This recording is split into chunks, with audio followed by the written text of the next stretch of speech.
Eminem's Break 'Em is a weird-ass action puzzle game for the Game Boy Advance and later the DS, though they're practically the same game. This game is actually a remake of a much better game called Gem Smashers.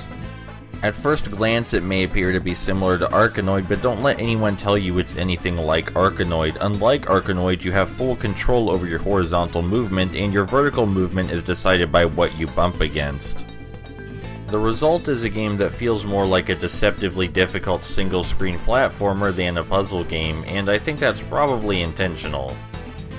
The main gimmick of the game is to change your color so that way you can destroy blocks of the same type, but you cannot change your color manually. Instead it needs to be done by bumping into any bowls you find around the screen.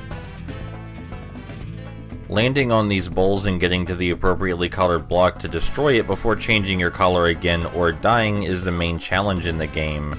Getting from point A to point B is always an adventure because there are so few safe spaces to land. The game explores all of its mechanics thoroughly, especially the movement, so some of the level layouts can get really gruesome and challenging. To make things more difficult, any blocks with attributes on them, that is to say blocks that aren't blank, have a magnetic pull to them.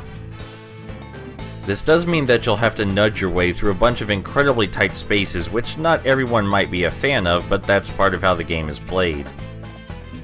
After you do manage to destroy all of the colored blocks in any given level, you're allowed to move on, which I think might be self-explanatory.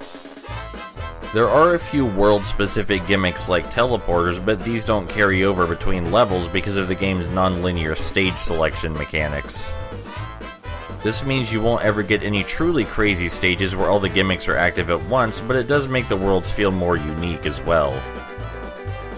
There are a few key differences this remake has from the original Gem Smashers. One of them is that your movement speed in the actual stages is greatly slowed, which makes the game easier in that regard.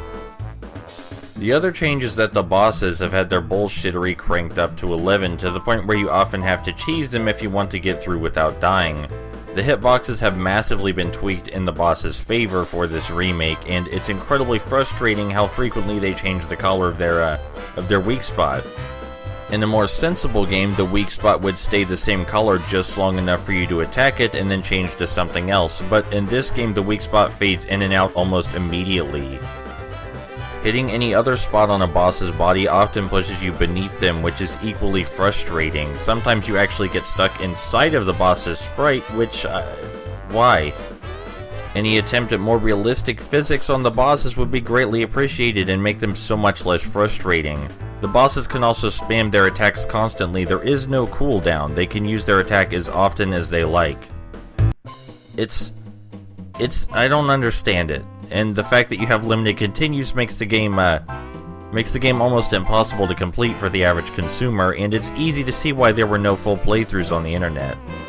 But if this game looks interesting to you otherwise, I recommend checking out the original Gem Smashers on the Game Boy Advance. I think it should have been considered a classic for the system, like right up there with first-party Nintendo games. The style of movement combined with the color switching gimmick is actually really inventive, and if you're wondering why I recorded Eminem's Break 'Em instead, it's because I had a personal vendetta with this one.